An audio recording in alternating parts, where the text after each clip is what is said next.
Hi, and welcome to Tony Time. Whatever you're doing right now, we have a great show today.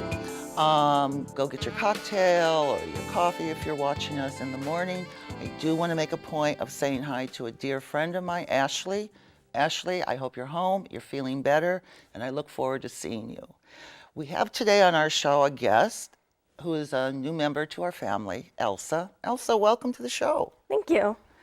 Well, you know, when I first met Elsa, she has a presence, and her education on animals and just dogs and cats and snakes and everything is amazing.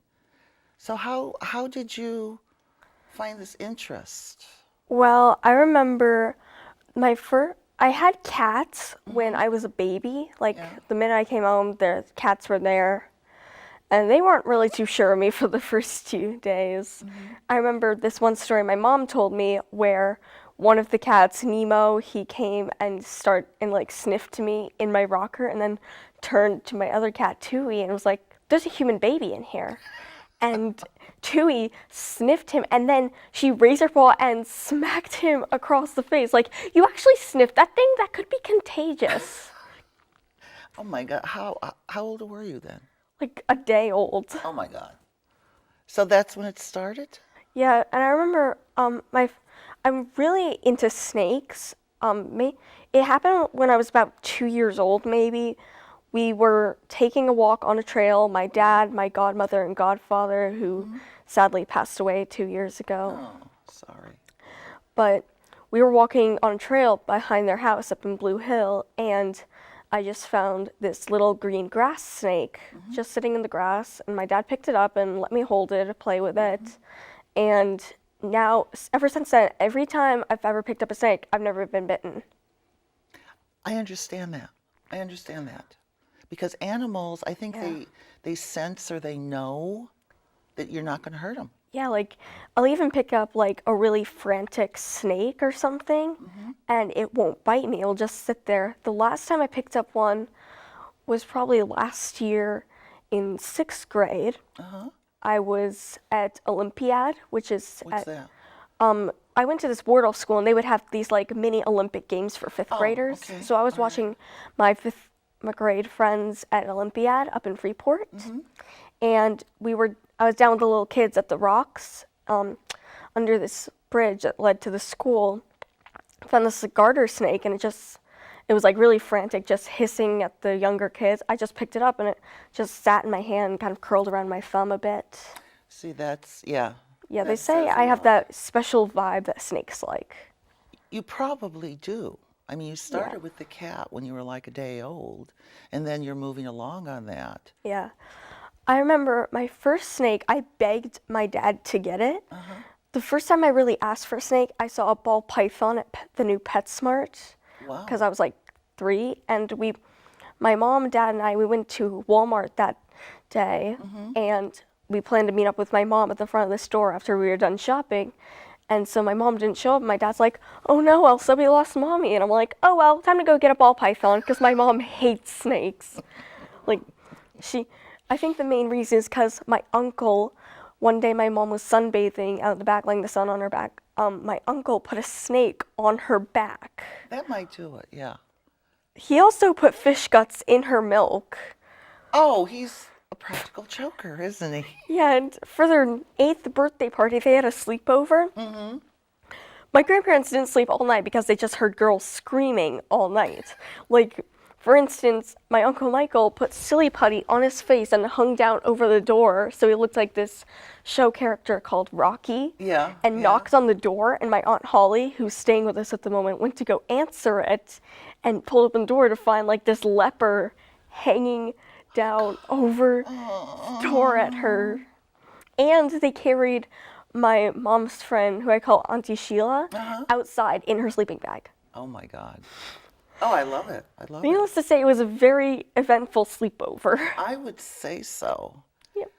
Now, what about, I mean, when I first met you, I mean, you would look at some of the dogs in the dog park and you would just tell a history on them. You know, you would look at them and know the breed. Yep. Where does that come from? Well, I was Ever since I was 3, I always really liked dogs, and I really wanted a dog of my own. I didn't get one until I was about 8, I think. And I would I would spend hours doing research on what kind of breed we could like compatible with. Like I knew there were lots of mutts that needed adopting in the shelter, but Yeah. like what breeds, like It makes a difference. what breed could be playful when you wanted it to, but then also like curl up with you on a snowy night. Right, exactly. Which could be a husky, like my dog Mia. Yeah, yeah. The only problem I had with huskies is that they weren't too welcome around cats, and I had 2 cats. Are they still like that, or? It's because I heard that the husky is very closely related to the wolf. Okay. So they have that wolf instinct to hunt and kill. In fact, my dog Mia, we were walking down at the power plant in Kennebunk, which is right behind Rogers Pond. Yeah. She picked up a groundhog in her mouth. Oh my. Like she just put her mouth around a groundhog. My dad had to pull it out of her mouth. Oh gee. Okay. Which I don't think is very smart of her because I've heard groundhogs can be a bit vicious when they're can picked be. up. They can be. I mean, we have a dog across the street, a neighbor of mine, and they got a rescue, and it's a mountain. Burmese mountain dog? Give me another mountain dog. Swiss mountain dog? No, give me another one. Great Pyrenees? No, I think it was the first one you said. Bernese mountain. Wait, what color is it?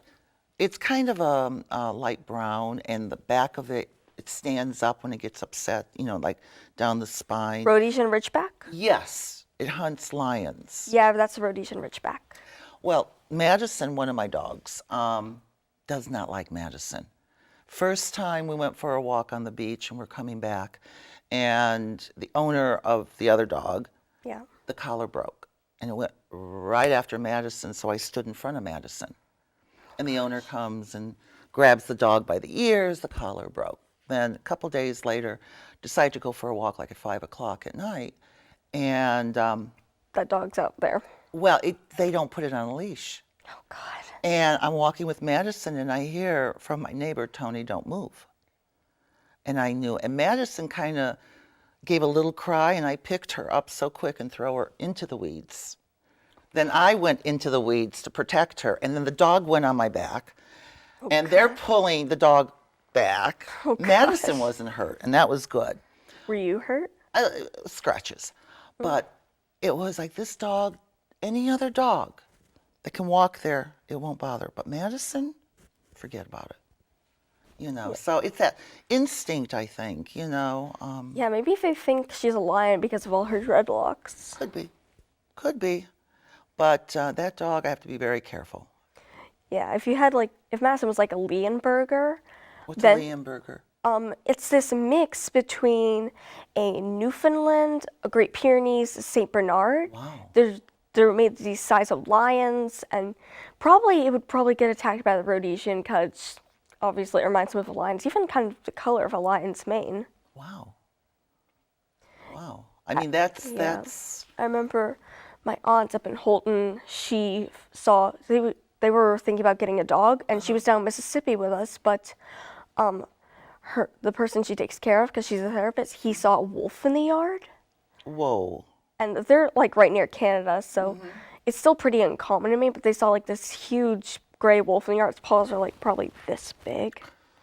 And so I'm like, why you get a mix between a Leonberger and a Tibetan Mastiff? I mean, That would be major. yeah, they'd be really fluffy, Yeah. which is good because they're right near Canada, so it's really cold up there, but also be really tough, so it'd be able to protect itself from like foxes, that's true. coyotes, bears. Well, the Poolies, you know, they have Yeah. the dreadlocks, which is wool. And in their country, that protects Yeah, them Hungary. from... Yeah, it protects them from wolves and stuff because they can't bite in that easily. So, I mean, now, did your dad tell you I have a fear of birds? Yeah, he actually did. I do. I don't know when I mean, I've had it my whole life, the fear of birds. Yeah. Now, what do you think that comes from? Probably pterodactyls. What? Because Okay. they're like giant winged dinosaurs. It probably comes from pterodactyls because But then again, they weren't alive when humans were alive. What really fascinates me is humans have like a photographic memory. They can remember like things that scare them obviously scared their ancestors many years ago. So like what happened to our ancestors for us to be afraid of the dark or pointy teeth That's true. or scales or slime? What happened to our ancestors that made us afraid of that? That's true. And the only thing I can think of is as people grew and kids grew up, the parents were afraid of it.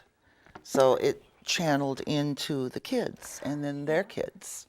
Yeah, but what made them afraid of it? Like, was there like some monster or something? They could have been attacked. They could have heard stories. I mean, everybody is completely different in what they believe in. And that could have been part of it. You're absolutely right. What did make them? Yeah, like I watched a lot of river monsters when we had Animal Planet, and like I'm because of the Chernobyl catfish episode and the Paraimba episode, I am scared to death of catfish. Really? Yeah, like I mean, why? I didn't see that, but well, first of all, there was a thing in the Paraimba episode, a Paraimba catfish. It was found with like half of a man, like there was half of a man sticking out of its mouth. whoa. And then the Chernobyl catfish was a Wells catfish, but it after the Chernobyl explosion in the 1960s, it mutated in the lake. Like it didn't die out, it just mutated in something like worse. And even Wells catfish without the mutations are known to be very aggressive. Didn't know that. So it bit off this guy's left hand, and that was his like writing hand. He was left-handed. So they have teeth that are pretty. Well, not really teeth. It's like I don't know how it bit off its hand. It just said that it ate the guy's hand. Oh God. And I've actually seen pictures of the catfish in Chernobyl. People like pulled them out. Oh my God. It's probably like as long as this rug right here. Wow. Maybe even longer in some cases. Wow. That's well, what do you think about when that little child baby got snapped by the alligator into the water at Disneyland? I mean, that was I never heard about that. Oh, yeah, it was like a month ago. You know, there was a family at Disneyland, and the baby was playing, and the alligator came right up, and that was pretty scary. Yeah. Just pulled the baby into the water, and the baby Died. drowned. But wild animals are wild animals. It's good to know about them. Yeah, it's good to be scared of them because then you can be more wary of them. Yeah. Like even though I love snakes, I would still steer clear of a venomous snake like a black mamba or a cobra. Yeah, absolutely, because you know they're poisonous and you know they're quick. Yeah. I remember my dad did tell me he had like this relationship with a cobra in the Philadelphia Zoo. It would like slither up to the glass and just like stare him. That reminds me, you were going to tell me a story. Rosie, my first snake. About Rosie. Well, we caught Rosie when I was 6 years old. My parents had just divorced. I'd been begging my dad for a snake, and we had a terrarium and everything. We decided instead of spending all the money on like a really lazy python at the store that might not live for very long because they don't really pay attention to their snakes. Like they don't really take very good care of them, and there's probably a lot of inbreeding going on. Yeah. We decided to go catch our own garter snake at the old Hartwood College of Art. Okay. So we went there, and we heard of 2 garter snakes there so far. This really old one, then this little baby. And so we found the baby and we caught it. But garter snakes have these scent glands on them. When they get scared, they send out this awful, like musk, kind of like skunk spray, Really? like worse than skunk spray. But I had been around Rosies so long that I was used to it. I'm actually not affected by the smell. Like, and it's supposed to be worse than skunk spray. I'm not even affected by skunk spray anymore. You're not? No, because I've spent so many years around Rosie. Yeah. Well, Rosie died when I was about 9. My dad told me for a long time that she died of old age, that garter snakes were only supposed to live to 3. I did some research yesterday and found that they live 6 to 12 years. Oh. So I confronted my dad about it. Yeah. It turns out he had some friends over and they got really drunk and they threw Rosie against the wall or on the couch or something. It stopped eating for 3 weeks and then died. Well, but your dad was protecting you. Yeah, like But trying to protect me from committing murder at age 9. How does it feel to get thrown against a wall? well, I mean, he was just protecting you, Yeah. Yeah, so, but can always get another Rosie. Yeah, the reason I named her Rosie, I was 6, mind you, is because she stank and I wasn't used to the smell of them. I named her Rosie because I thought it'd make her smell better. That's good logic. And it actually worked because apparently after about a year of having her, she stopped smelling. And so we did research, and apparently if you tame a garter snake, Yeah. the scent glands, they disable. Well, because they don't have to protect themselves. No, they don't. No, I mean, that's... Okay, Yeah. so how can you tell a snake has a personality? Well, Rosie, whenever you enter the room, she'd come up and slither to the end of the tank. Like, she'd come up to the tank and she'd, just do her little snake thing, just look you in the eye. Yeah. And she would just, she wouldn't wrap around your hand or anything. She'd, slither all over your hands. A few times I even put her in this little straw basket and tried to charm her with a plastic flute. That didn't work. I almost lost her. She almost slithered away, but I got her back. You tried. Yeah. Garter snakes are actually pretty easy to feed. They don't eat mice or anything. We've actually fed Rosie night crawlers. Okay. Little, big earthworms. Okay. Well, so they eat earthworms, they eat... Bugs. Well, those are just garter snakes, really. Sometimes the really big ones will eat rodents, but Rosie was she was really long. She's about this long, but she was very skinny. Okay. All right. Meanwhile, pythons, on the other hand, you'll have to give them a whole mouse or something. Oh my. Oh my, my, my. So, of course, we just talked about right before the show that possibly, when you come back on the show, if you like the show, Yeah. you'll bring snakes, Yeah. which will continue this story. Yeah, I actually am now going to try to convince my dad to start our own show here about just reptiles. That would be great. Like snakes, alligators, lizards. Yeah. And that'd give us an excuse to have all kinds, just a menagerie. That Maybe would not be fun. maybe not alligators, because I'm not really an alligator person. Yeah, alligators we can leave out, I think. Yeah, but snakes, lizards. All right, and turtles. Yeah, turtles.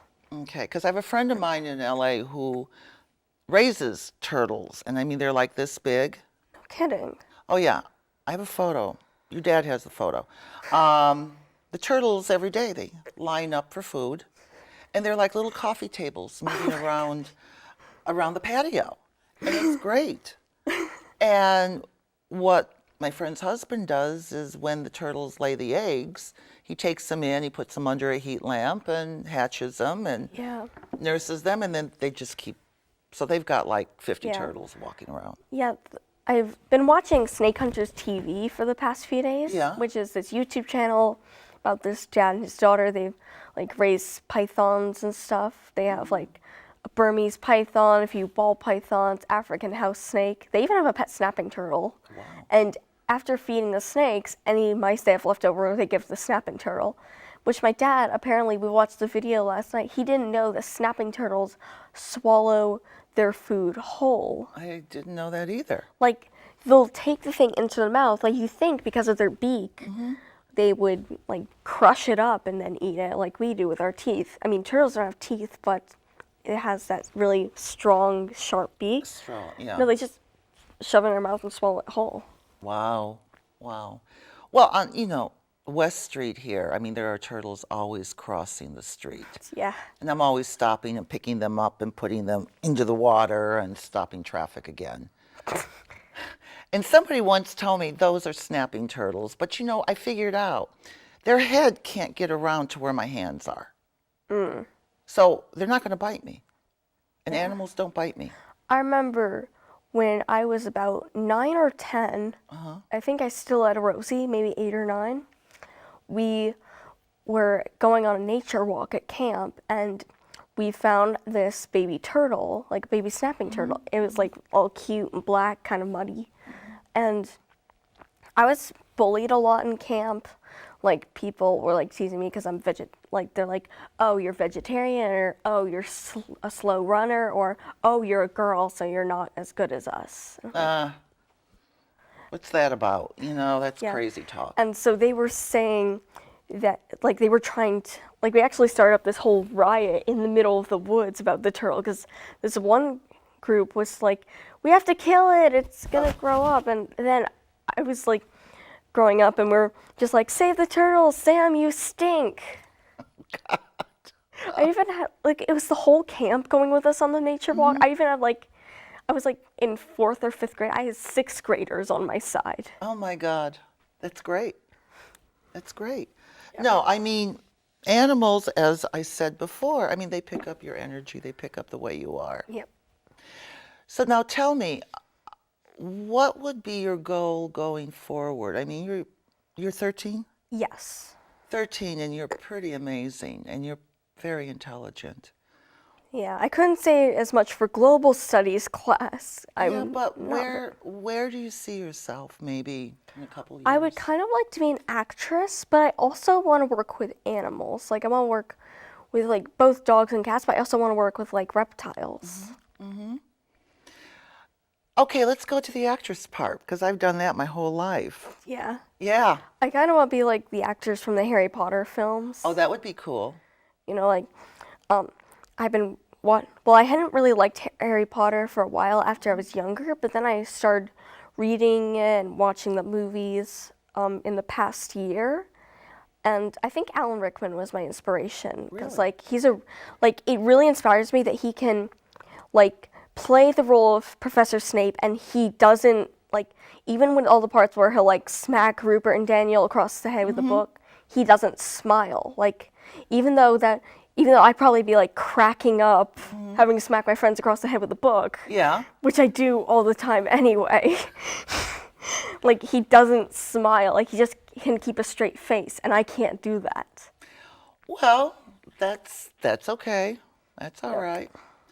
Well, you know what, though? I mean, both of those things are very good things to do. Yeah. Definitely. And now you're a vegetarian? Yeah, I've been a vegetarian since I was about 3, because I really liked chicken nuggets when I was 3. Yeah. But I didn't like the idea of killing animals. Like, I'm not vegan or anything, but I didn't like the idea of killing animals because I always had that energy with them, and they really understood me more than people, because I was bullied all my life. Yeah. I have a lot of friends, but a lot of people, like, this one girl in guitar class, she was like, do you know that people talk behind your back? Yeah, but those are people with small minds. Yep. So I asked my mom, hey mom, are these made out of chicken food? Is that why they're called chicken nuggets? And she's like, no, sweetie, they're made out of chicken. And so I'm like, oh, I'm not going to eat them. Yeah. And then it took me a while to give up fish, but then I started seeing, like, lots of purple and red spots in the fish sticks. I'm getting that way now. I mean, I've been living probably the past year on salads mostly, because I love hamburgers, but all of a sudden my mind is going, wait a minute, Yeah. it's starting to bother me now. Yeah, it's like they're kind of mistreated in the farms. But then the other side of that, Elsa, is there are lots of organic meat, like, from family that farms. bothers me too, because but then too, they kill the animals, and if you don't eat them, it's not giving them. It's kind of giving them a disservice. It's going to waste. So it's kind of that toss-up in between. But I've been eating lots and lots of salads lately because of that reason. Yeah, like, I still eat eggs and dairy products. Like, Mainly most of my like 90% of the stuff I drink is milk. And so like I sometimes get harassed. Like I get harassed because I'm somewhere in, because people who eat meat will be like, "Oh, you have to eat meat. You won't survive You don't without have meat." to do And then anything. vegans are like, "Oh, you can't eat that because you're just." It's like saying you're gonna quit smoking, but then only smoking half a cigarette Oh, yeah, I instead. know that one. I know that one. Yeah. I don't like. I'm not really the biggest fan of eggs, but I do like milk and cheese. I've never had bird ever in my life. I've never had turkey, chicken, eggs. Yeah. I can't even touch an egg. I have to put rubber gloves on. Or or I have to have somebody else crack the egg. And there's nobody else in my house to crack the eggs except the dogs. Okay?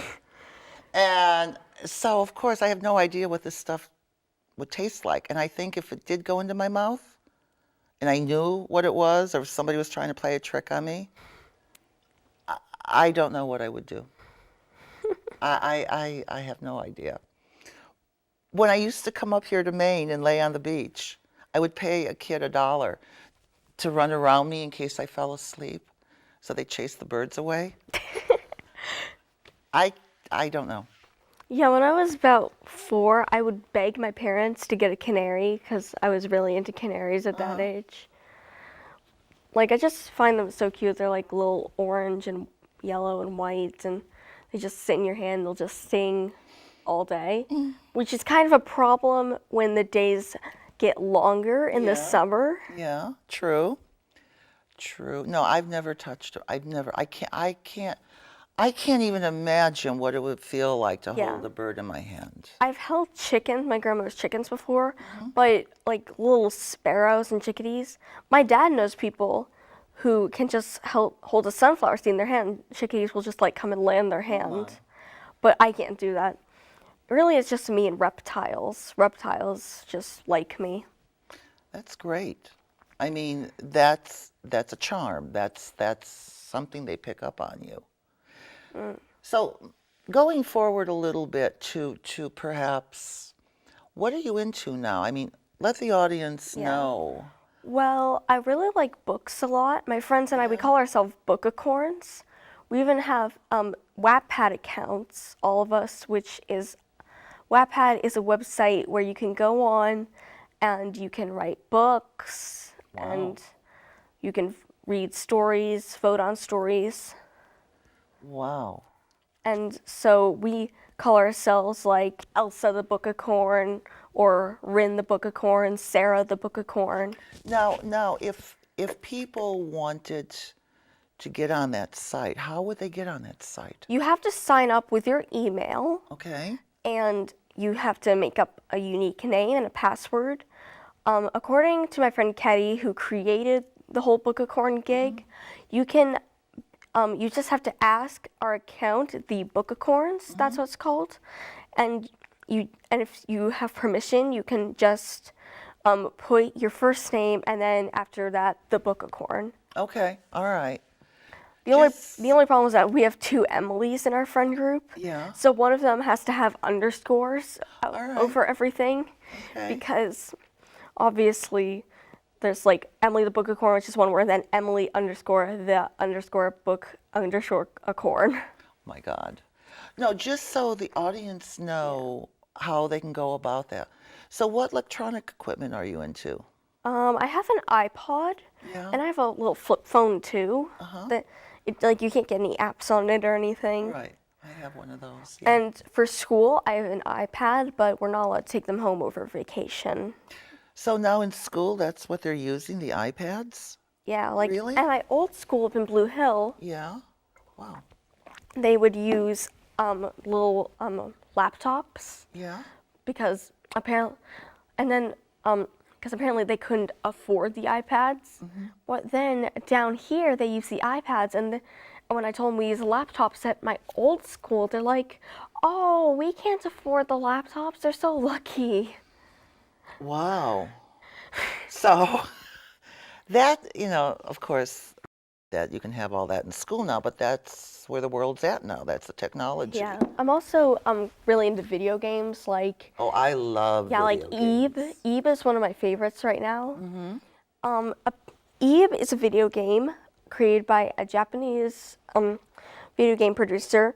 It takes place in an art gallery by the artist Guertena. Yeah. And so you play as a little girl called Eve, and you have like this little red skirt, like a little schoolgirl uniform kind of. Right. It seems like a very old-fashioned game because everyone's like dressed in suits and old dresses, Right. very long skirts. So it seems like a game that takes place in the 60s or something. That's cool. I love video games because they're Yeah, just. so Eve goes to explore the gallery while her parents sign in, but something happens and like some kind of magic voodoo or something. She gets sucked into the world of the paintings along with another person from the gallery, Gary, Yeah. who's an older guy. Like he's like Eve, they confirm that she's about 9 years old. Gary's about 18. So as you can imagine, that'd be very old to a little girl. Sure, it would be. So they have to escape the world of the paintings. And you have a rose, like a red rose.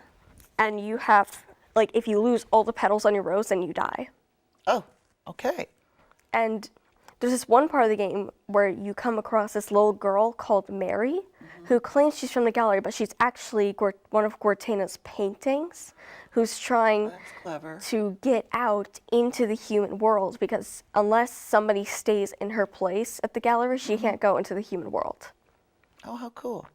How cool is that? And there's like a whole bunch of endings. Like there's one where both Eve and Mary get out, and then there's one where Gary and Mary get out, but neither of them remember anything. Wow. And there's one where they both get out and remember everything.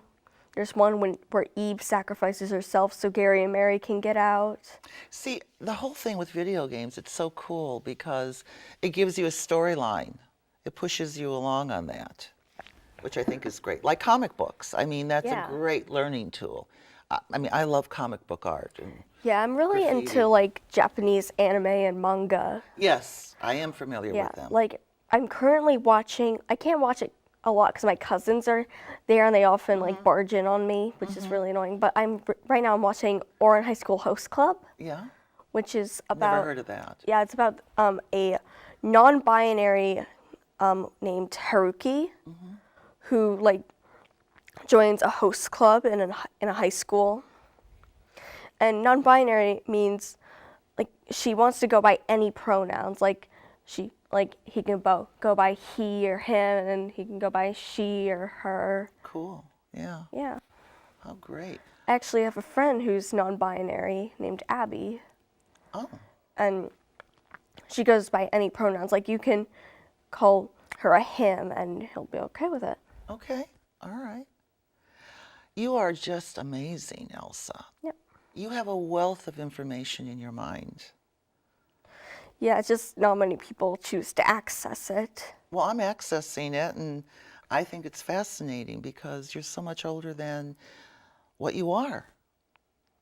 You know, and that's Yeah. amazing. A lot of people think I'm immature, and I actually kind of think I'm immature, but But that's only on certain things, maybe. yeah. I mean, it's not who you are completely. Yeah. You know, it's not. But maybe on certain, I mean, I remember that I would be immature on things that I wasn't interested in. Yeah, like school. Oh, I hated school. Oh, God, I probably shouldn't say that. Yeah, I don't really like school either. The only reason I go is because my friends are there. And some of the classes I want to learn, like language arts. Yeah. Yeah. I'm also really bad at math, but Yeah, well, I know that too. I mean, nowadays I can't even, I mean, as long as I can add, subtract and multiply, I think I'm okay right yeah, now. I'm like actually the thing I'm worst at is adding, subtracting, but I'm unnaturally good at multiplication, division. Well, that's because the way your mind works. Yeah. You know, you have a high-tech mind, Yeah. and you're just cultivating it now. Yeah. Yeah, one of the video games I've just gotten on my iPod is Pokemon Go, which was I released. just heard about that. Yeah. That's a Yeah, cool game. My dad actually saw this thing. Well, he was talking to this woman this morning, and he was like, "What time did you get into work?" She's like, 3 a.m. And you'll never believe what I saw. And he's like, "What?" And she said she saw 3 like middle-aged men on their phones out in the parking lot looking for Pokemon. Yeah. At 3 in the morning. That's what they do. Gamers, they call them. Yeah, but they were like my dad's age, or like 50s or 40s. Out on their phones at 3 in the morning, looking for Pokemon at a gas station. Hey, you're a gamer, you're a gamer. Yeah. I worked with Nintendo when I had my talent agency. And everybody had to learn to play all the games, video games at the time, and learn how to win. So people would be coming back into the booth all the time to go and challenge. I think that's where I've got my, okay, I can beat you, no problem thing. But every video game there was, we learned how to play it and win. Yeah. Yeah. It was pretty amazing. Yeah, I remember one story my parents told me. They went on a date at Happy Wheels up in Bangor, which is now closed. There's only one down in New Hampshire now, but they went with my mom's friend Kathy, and they went to Happy Wheels, and my dad was playing at the pinball machine. Oh, yeah. And he had the roller skates on, and he slid under the, like he slipped on his thing and went, like he slid under the pinball machine. And they came over to find him, they're like, "Where'd Michael go?" He's under the pinball machine.